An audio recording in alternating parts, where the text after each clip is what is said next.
Yes, sir. Yes, sir. Yes, sir. Welcome, everybody, to the Konse Podcast, your step-by-step guide on how to live your best life. It's been a minute. It's been a minute, and I'm so excited for today's episode. It's going to be so much fun. We have a very interesting guest for today's episode, and mostly because I owe you guys that much. I really do.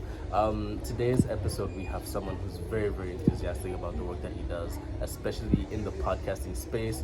He's one of Zambia's most popular podcasters on one of Zambia's most famous podcasts. He calls himself the podcast father, or is it the podfather? I'm not too sure, but he's a big deal, and I'm so excited to have the opportunity to have a chat with him on what his life is like outside or off camera, how he lives his best life, and so on and so forth.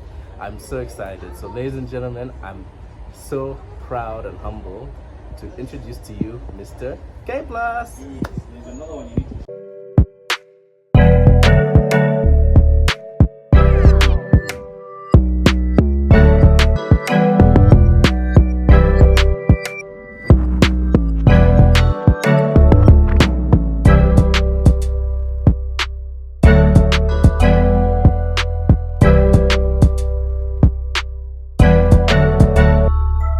Yes, sir. Ladies and gentlemen, none other than K+.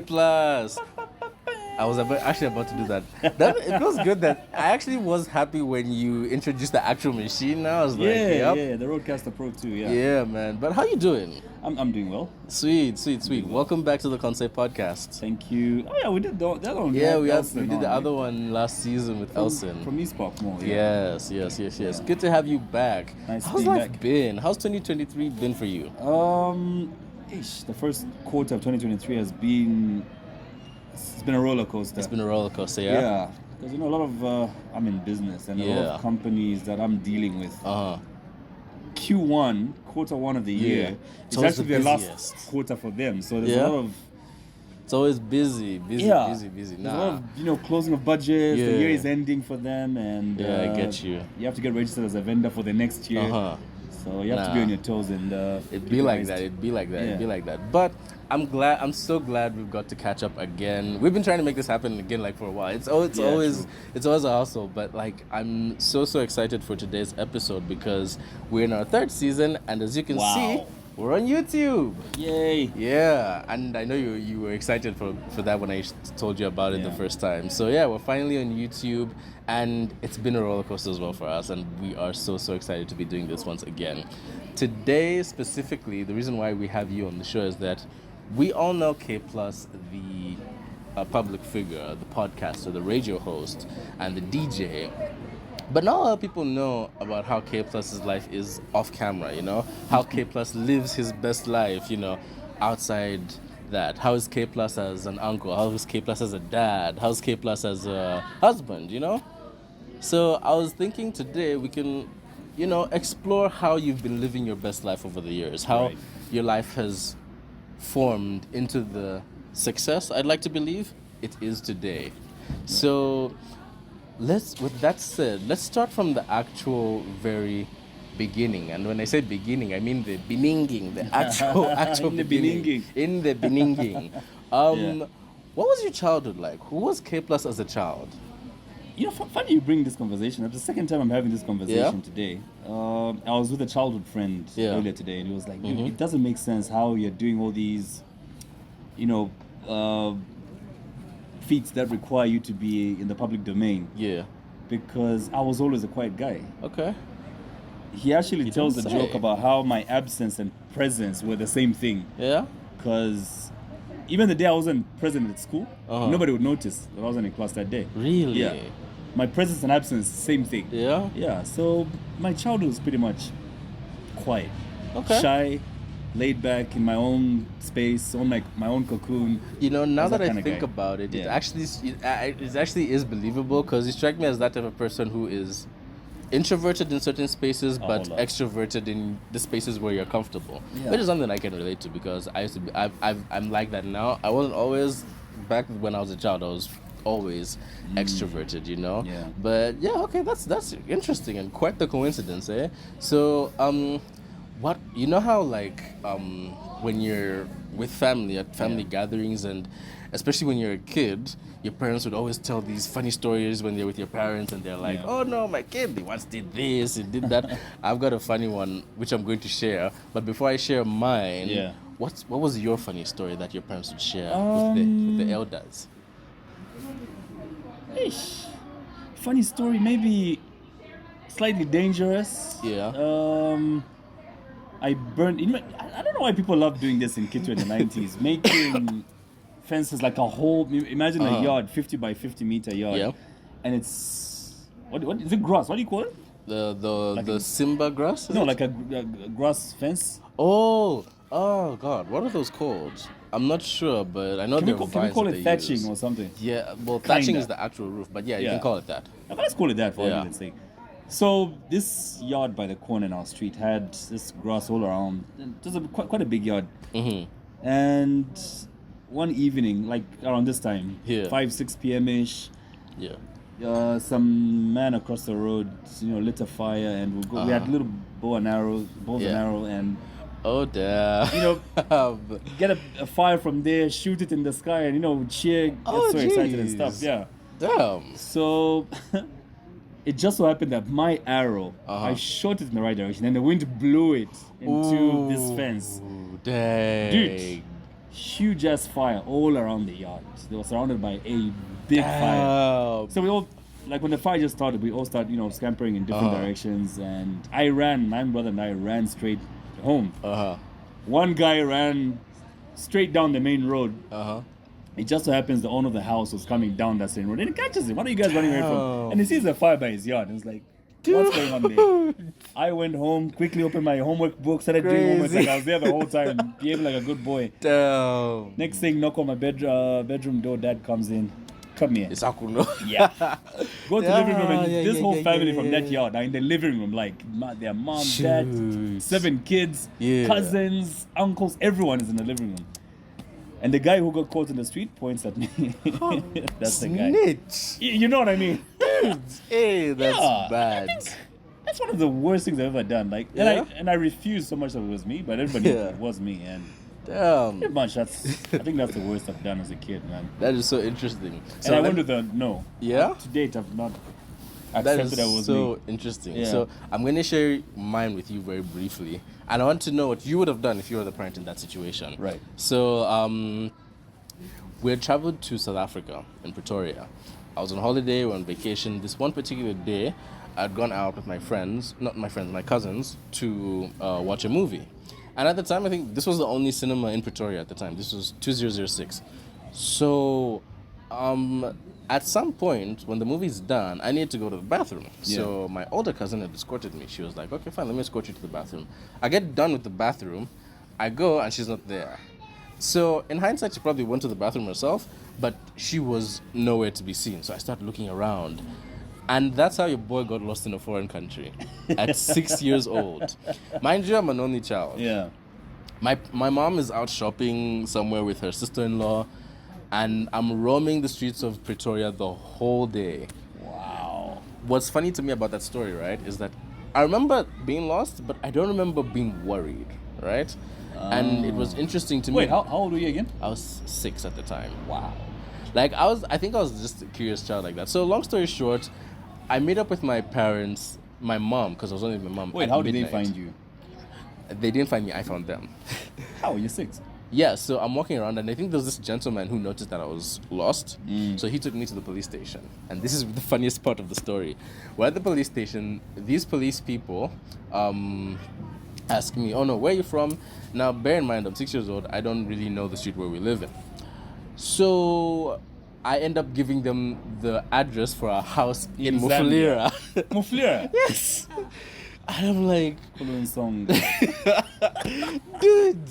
So after that, they take me to the theater, and I think my mom had just gotten the news at the time, so she was worried and like that, and it was hectic because the following day, mom had to go for another meeting in Mozambique, and I had to travel back on my own.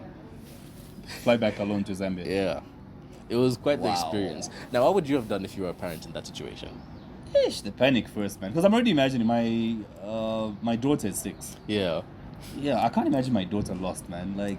First of all, she cries even just being left alone in the house. I see. Let alone in a different country, strangers. Dude. I think she would cry her lungs out, and that would be my main worry. Like, okay, everybody's gonna tell this kid is really lost. Yeah. And it's a little girl. Damn. You never know what pedophile is just out there hunting for a little girl. You know what I mean? That would be my main worry. That would be my main worry. Yeah. True. Yeah. So based off that story, if you're a parent and you're watching this, keep your kids safe. Yeah. Because Especially it's wild. if the kid is from Muflira. I'm dead. Okay, cool. Nice trip down memory lane. So I know on other podcasts you've talked. It's common knowledge, even on that Z podcast, how you didn't exactly finish uni. Yeah. I dropped did out first year and yeah. Yeah. Okay. So then, before we even get to that, did you always know that you were going to be a radio personality? Early on, especially let's say maybe high school, maybe primary school? Like, when did you actually know that, okay, this is what I want to do? Early on in life, strangely. Yeah? Yeah. I think I started loving radio from as early as grade 2. I was always mesmerized by, where the voice is coming from when dad is listening to radio. And that stuck with me so much throughout primary school. And the first radio station I ever visited was Radio Phoenix in 98. I was only 2 years old. Nice. And I'm in grade 7 then, 1998. And that's the first time I ever came to Lusaka. Okay. Yeah. So I already had this love for radio. And then I get to Lusaka. My cousin takes us to when Radio Phoenix was by Society Business Park. Business Park. Yeah. Top floor. Uh-huh. I think that was the top floor, somewhere close to the top, because we took so long on the elevator. Yeah. We get there, and Radio Phoenix is the station I had been listening to from the day one, the time they started. Yeah. Elevator opens, we get there. You know, you have a picture of what a radio station looks like, but it's not a clear picture. It's not very vivid. You know what I mean? Yeah. We get in there, Al Carlos on radio, Kalenga the Smash, and whatever. These guys, I was so mind blown. Yeah. That was the day for me. I think I had decided what I want to do with my life. Okay. I walked out of that building with a fire that couldn't be quenched. Yeah. For radio. You know what I mean? And okay. I walked away with that. And the love has never died. It's interesting you say that, because earlier you had talked about how when you were with your childhood friend, you had mentioned how like you weren't always quiet, you weren't always the K-plus that we know today.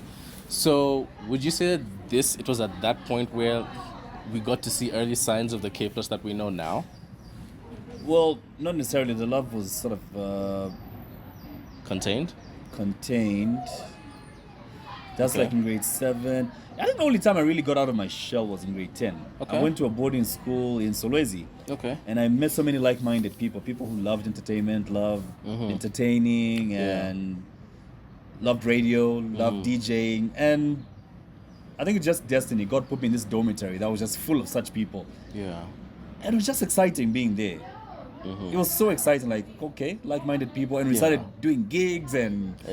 Yeah, I think from there on, I just opened up. Okay. Such that the people I was in primary school with, junior high school with, they couldn't marry the two. The person I had become in high school and the person I've always been. I had always been up to that point.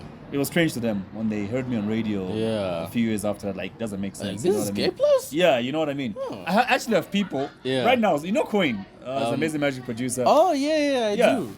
He tells me he would hear from Lusaka about a guy called K-plus. K-plus is K-plus. And he comes to Kitwe, does his business, and everybody would tell me, you have to meet this guy and whatever, and he'd come back to Lusaka. We would talk on the phone. Yeah. Because, where was it? Some other business we were doing. And we would talk on the phone. And when it comes to Kitwe, people would tell him, you have to meet K-plus, whatever, blah, blah, blah. And we'd even link up. Until one day, he's in Kitwe. And somebody tells him, we're actually heading to meet K-plus. Okay, cool. You can join us or whatever. He says, okay, cool. He joins them and they come. And he finds it's me. He's like, no way. This you? No way. He I'm says, dead. no way. People talk about an entertaining guy who's on radio. He does this and this. It can't be you. Impossible. Isn't that something? Like how, like literally, he was talking to you and he was thinking it was the whole time, someone else. But it was like, wait, this is you, Kanshi. He cursed. Damn. I hear about this guy and we talk. I didn't know it was you the whole time. Ain't that something? And you know, this is what's so valuable about having to link up or have these mini unexpected reunions with people, because you'd be like, damn, I never knew you'd be in this space, you know? Because a lot of the times people, especially early on in our childhood, from the perception that they have of us, they kind of already map out what they think our lives are going to be. True. You know? If anybody mapped out what they thought my life was going to be, They probably got it wrong. All of them got it wrong. Yeah. Nobody would have thought I would be the person I am today. Yeah. My mom thought I was going to be a lawyer, so she always brought this literature and, you know. And you're a very literate person. You like to read. Yeah, I and love stuff reading, like that. and she wanted to tap into that. So we even applied uni and University of Zambia for School of Law and business admin. I got accepted. You business mentioned that admin. you did business administration. Yeah, so I think a lot of people envision me in some office or in a bank. I never dreamt of those jobs, to be honest. Like, I'm literally trying to imagine K Plus in a business suit right now, and it's like, it's not fitting. Have I ever done such a job before? Straight out of high school, my first job was working for state insurance. Zambia State Insurance. Come to think of it, I've never seen you in a suit, actually. I wonder what K Maybe Plus the looks like in a Mwanza suit. event, I was in a suit. Really? Tux. The debut for her show. Yeah, I was in a tux. I Though. didn't see those posts. I'm going to look them. Really? Yeah. I was. Okay. But state insurance, Yeah. we were required to be in a necktie every day. Oh, I see. Yeah, I felt like it was Okay. a prison, bro. Nah, to be honest. It'd be like Office, that. necktie. Yeah. Especially when you're doing something that you kind of aren't that passionate about. It always feels like that. Yeah. Eh? So I'd be in an office during the day and I'll be DJing at night. I'll I DJ see. from 22 to 2 a.m., then sleep. 8, I'll be in the office again. Okay. And I thought I'm loving the other more. I love that you've brought that up because Yeah. I was actually getting to that. So now we reached tertiary university. What specifically was the determining factor in that uni life where you decided, you know what, screw this, let me pursue my passions?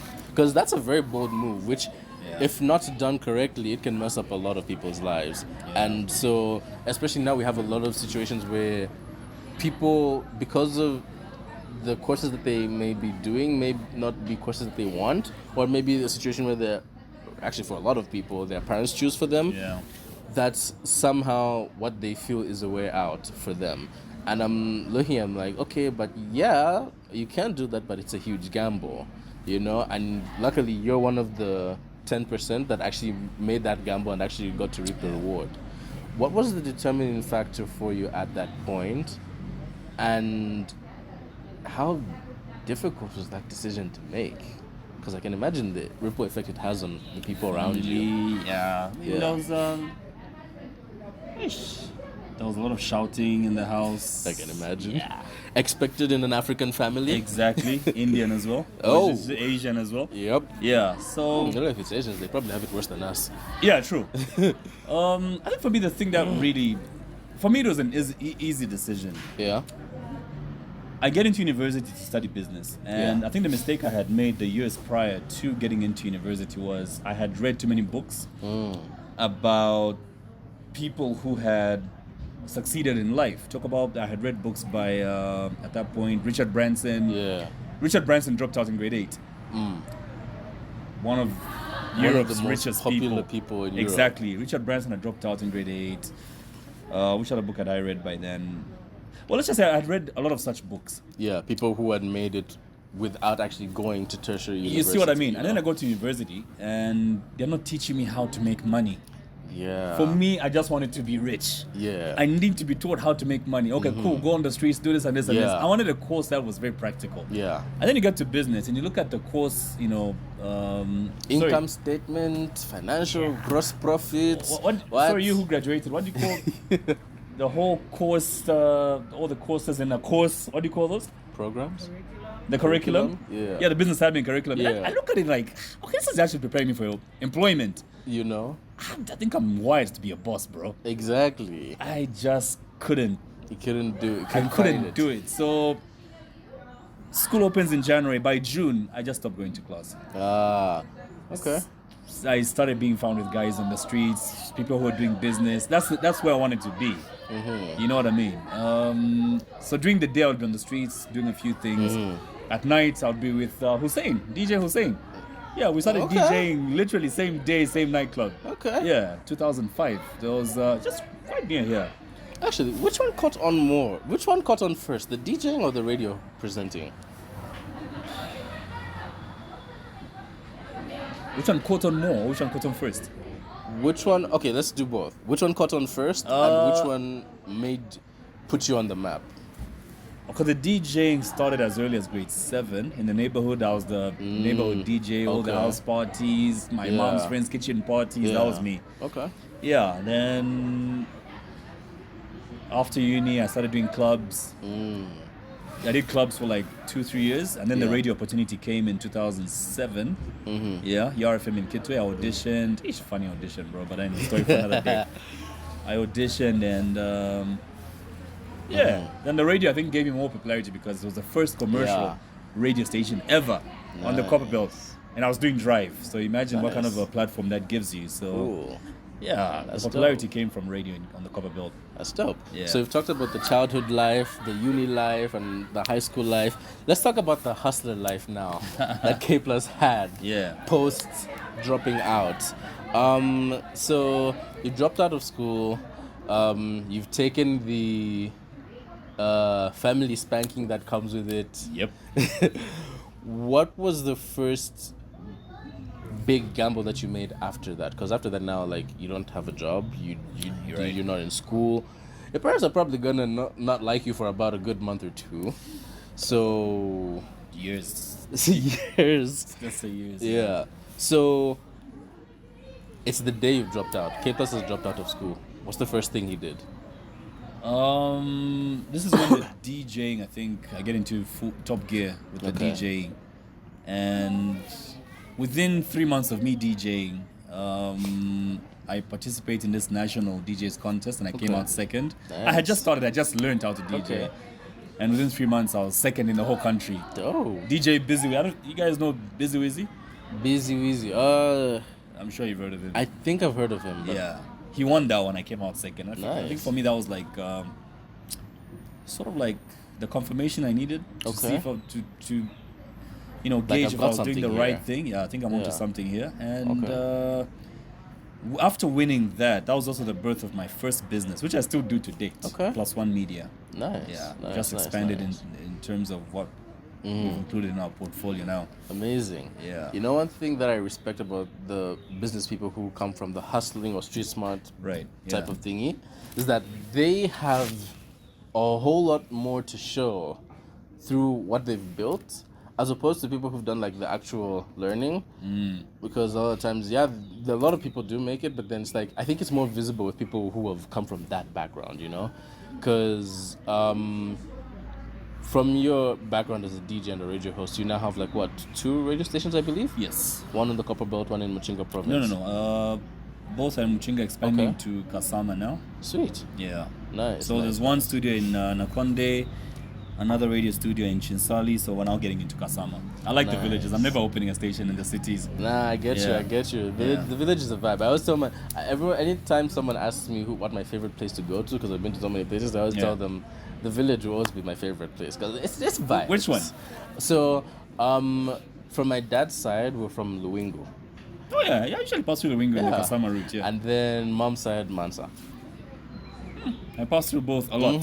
So it's always vibes. Yeah. And I keep on telling mom, like, Mom, whenever I go into the village, please tell me I want to follow. But every time they go, I'm in school. I feel like they do that on purpose. Anyway, there's one story, I believe I heard this on one of your episodes for That Z podcast. Right. Where you talked about one of your DJing gigs in Kitwe, where you got into a bit of a kerfuffle with one of the Jerabos there. Enough of those, man. Like, there's enough of those stories. Yeah. So, like, wait, I'm trying to remember how the story went. It was like you were DJing there, and then I think it was like a girl came up to stage and thought you would try to invite that you. Story, Yeah. How did that story go? I can't remember what that girl's name was. Uh-huh. So I'm DJing at this party, right? Yeah. It's banging, it's going down, fly chicks around and whatever, And there were a lot of girls. Yeah. So you know how in a DJing at a venue, people come make their song requests and whatever. Yeah. One girl kept coming to the She DJs. kept coming back. Well, I think she was one of the girls who lived at the house where the party was held. So I think she felt that authority to keep coming back to make requests. You know what I mean? Yeah. So little did I know, she was actually a girlfriend to one of the Jerabos in Kitwe. Ah, damn. So one of the guys attending the party was actually like a spy for the Jerabos and stuff. So he calls the Jerabos and says, We've got a situation here. we have a situation here. Your girl keeps going to this guy's table. It's like he's after her, and from the looks of things, it's like he's winning. I don't know what story he told them. Dude, 30 minutes later, they pull up. I'm trying to... I'm estimating from the time he made the call to the time the guys arrived. How did you know he had made the call?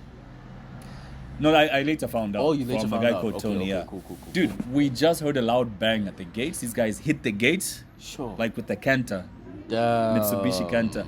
Smashed into the gate, rammed into the gate. The gate opens wide. There's like 10 guys with iron rods, iron bars. Dude. And that's all wondering, like, what the hell is going on? Oh. And they don't know who I am at this point. Okay. All they have is the name. K plus. So they jump out, 10 guys with iron bars and whatever gadgets they came with. Yeah. So I turned on the music, I'm like, okay, there's about to be a major fight happening here. Yeah. And next thing one of the guys screams, K plus 9 pound. I'm like, Shit. oh shit.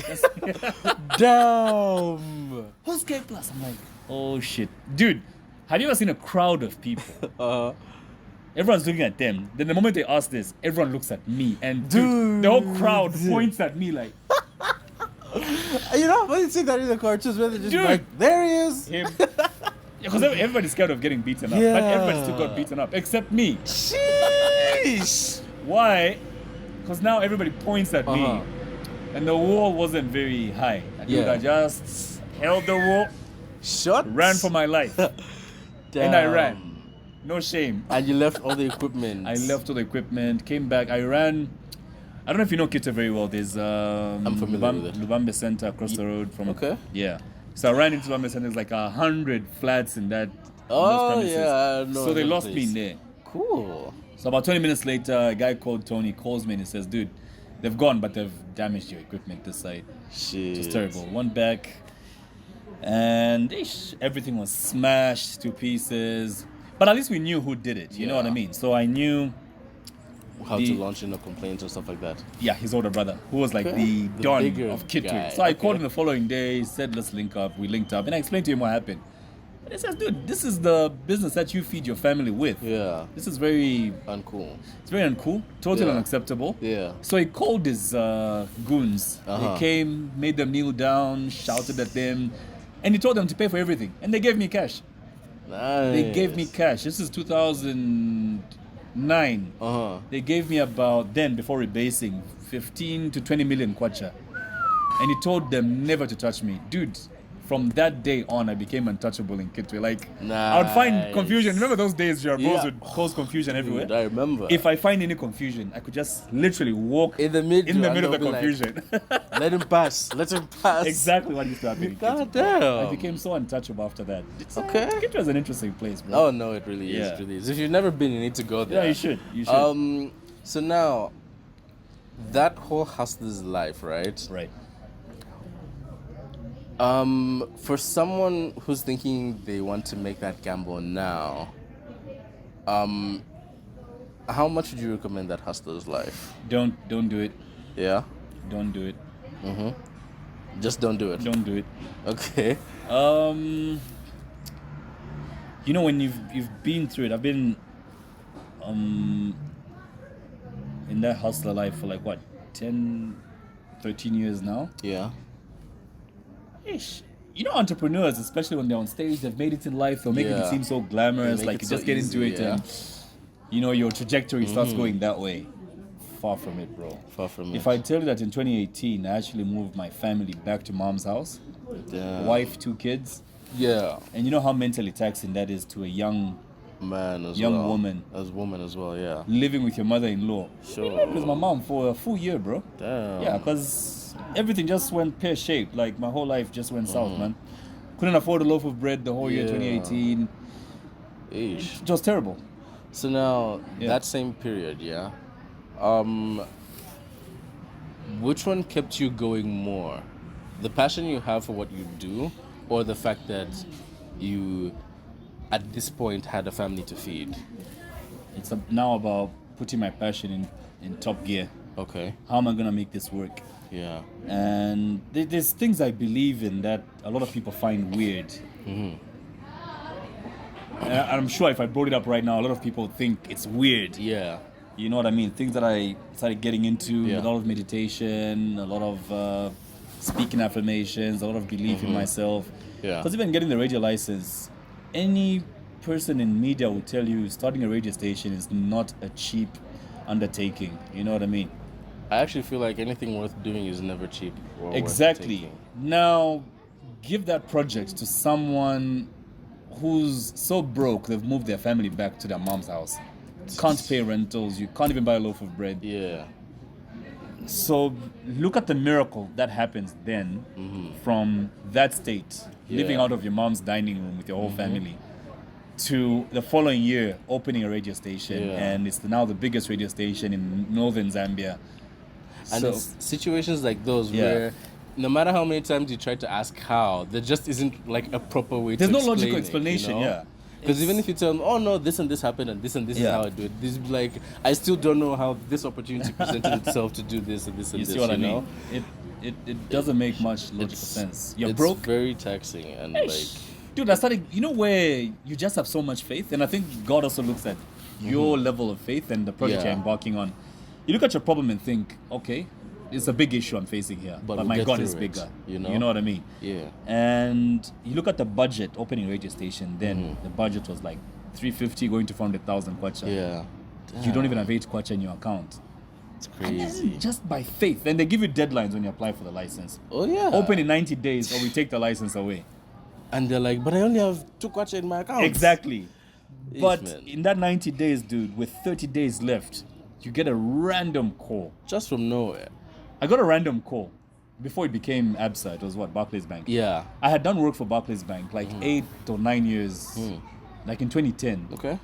And this is 2018. Yeah. And I'm seated on the edge of my bed thinking, how am I going to raise money for this radio station? Maybe I should just forfeit the license. Yeah. But I'm having faith. Like, dude, the level of my faith, Yeah, you can't, untouchable. You can't match it. Yeah. I'm just believing, affirming, meditating on it every day. Yeah. 30 days to forfeiture. Like, your license is going to be taken away. Yeah. 30 days to that day. Phone rings. Hi, Kalenga. This is Banji. Okay. Oh, hi, Banji. Long time. How have you been? Yeah. Where are you? I'm in Kitwe. Crap. I thought you were in Lusaka. But are you able to come to Lusaka tomorrow? Yeah.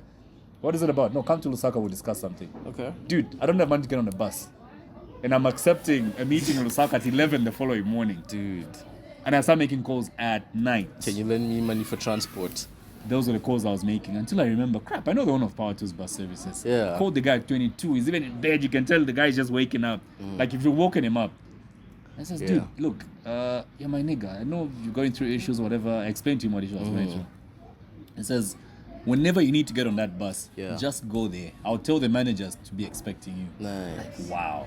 And you know, before we even go Yeah. to the final bit of the episode, I think what I've noticed a lot, especially throughout your life now, is that you've had a really, really great network of people around you. yeah. And this is where I get to at least advocate or encourage people to actually network a lot, because you never know when you need something like this, you know? So, yeah man, networking is very, very important, guys. Make sure you network as much as you can. That's very true, actually. Yeah. So now, as we wind down, we've talked about the hustler's life, we've talked about K+'s childhood, this is life in uni, high school. Now I want to talk about K+'s life now. Let's do this. The K+, who's I'd like to, I remember on one of the episodes, Motale Mwanza said that success is relative, something like that. Yeah. But I'd like to believe at this point, we're getting there, and we are there. And so, like, what's K+'s life now as a dad, as a husband? Like, what's a day in the life for K+ on a Saturday morning when there are no meetings and just chilling no at school home? drop-offs, Yeah. pickups. I'm for a person in entertainment, I'm a very boring person, I think. Yeah. Yeah. Okay. Saturday, probably get out of bed at 7. Mm-hmm. The wife will make breakfast. We'll eat. Mm-hmm. I'll probably start playing around with my. There's so much equipment at home. I could open another radio station, or I could open a nightclub.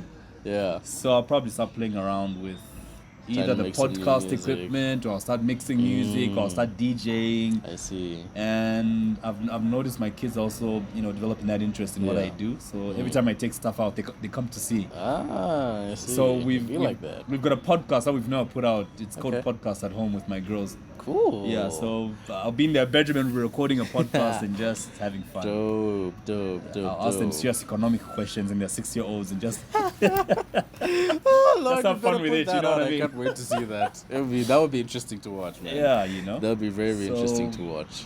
It's that, playing around in the house, TV, eat a lot. Mm-hmm. Yeah. So with all that said, having revisited your life and how life is now, I'd assume as we were talking, you're also reflecting about how your life has been so far. Yeah. Would you say now that K Plus is living his best life? Not even halfway. Not even halfway, yeah? So what does K Plus's best life look like? K Plus's best life looks like big studio. Yeah. A lot of youths running around in that studio. There's DJs, there's podcasting in every other room. Yeah. There's a lot of activity. We're getting sponsors for these podcasts. Yeah. I'm making money. Yeah. I'm doing holidays every 6 months. Nice. I've got a nice house with a pool. Yeah. Yeah. And I always have vision boards and I write things down. Yeah. I don't know if you use vision boards. I use vision boards as well. They're very, very important. Yeah. People ask me, how did your podcast become so big so quick? There's things, like I said earlier, there's things I believe in that others put don't. them out into the universe, and exactly. the universe will make manifest as and when you're ready. I love how you've put it. Exactly. I think I've written exactly what you just said on the wall somewhere. Yeah. Because I was looking at, when we're moving to Lusaka 2 years ago from Nakonde family, and we're loading this box, and a piece of paper just falls out of it. And this is a list I wrote in 2016 when I just got married. Yeah. Things I want to achieve in the next 5 years. And when I found this list 2 years ago, as we moved to Lusaka, I believed so much in writing things down and creating vision boards. Because on that list, I had written down where we were going to live in Lusaka, which schools my daughters were going to go to in Lusaka, and that's where they are today, and that's the house we're living in right now. I mean, come on. You know what I mean? Dude. I want to be in Ibexhill, I want my kids at Nkwazi and whatever. Yeah. And exactly what I said is what's happening. The last episode that I did with Yoko Chimanja and Alukwin Muchindu, I had told them that I have this thing, right, where... Wait, which Yoko? Yoko Chimanja. The actress? Yeah. I used to enjoy that chick's radio shows, man. Her radio shows and stuff. She's an amazing person. Yeah. So during the podcast, I mentioned to them, I have this thing where every time I think of something and be like, oh, it would be nice to have this, it would be like a light thought. Sometime down the line, in the near future or distant future, that thing that I thought about will happen. Like, for example, if I say, oh, it would be cool to own a PS4. Like, literally, I thought about that in when did the PS4 come out? 2013, 2014? Yeah. 2017, I got my first PS4. Oh, look at you. And sometimes I'll be thinking, like, it would be nice to have a Huawei. I got my first Huawei phone the same year. So, like, a lot of things that I've thought about, I've just noticed that God always puts into manifest as and when I'm ready. And like you said, you might want it right then and there, but are you ready for it? You know? Yeah. I mean, I spoke owning a radio station as early as 2005. Yeah. Yeah. I spoke it then, I said it's going to happen. It's happened, and now I'm on to the next big thing. Yeah. So you should come to our studio and check out what we're doing. I definitely will. Yeah, I take this as a personal invitation. Yeah, I will definitely make sure. We'll be there tomorrow morning. I'll give you a buzz. Cool. Yeah. It's done. Okay, perfect. Yeah. K Plus, I gotta say, I've had fun. I've enjoyed talking. Before we conclude, so this is for you, and it's also for the viewers. So for those of you that don't know, the Konse Podcast has an official sponsor, and that official sponsor, you'll be seeing me wearing their brand in certain episodes, and you'll be seeing me gift certain people, guests, with said products that they have. And this brand is called Afri Sheets Clothing. They make Afro-centric clothing wear, so shirts, t-shirts, sweatshirts, hoodies, denims, custom designed. So if you make an order, you can tell them what type of design you want, the pattern that you want, the colors, everything, they'll do it specifically for you. Their clothes are very, very affordable. I'm going to link their IG page in the description below. Make sure you check them out. And we have a special one for you, which we will present once it's ready. So what am I getting? A hoodie? You're getting a shirt. And it's going to come with a very nice chitenge embroidered bag as well. Nice, so it's going to look really, really nice. And yeah. Do I need to lose weight or gain more weight? You guys didn't do any measurements, so... Don't worry, it'll fit you perfectly. All right, cool. It'll fit you perfectly. Looking forward to it. Yeah, man. But otherwise, K-Plus, again, it's always a pleasure having you on the podcast. Really, really appreciate it. Yes, sir. And that's a wrap, guys. Thank you so much for tuning in. If you enjoyed the episode, make sure you like, leave a comment, make sure you share with your... What's that Lampe Posa says? Share with your mama, your papa, and your auntie. I hope she doesn't copyright me for that, but... We're friendly in Zambia. Exactly. So make sure your friends and family, and if you haven't subscribed, please subscribe. Yeah, until the next episode, remember to live your best life. Yes, sir. Nice.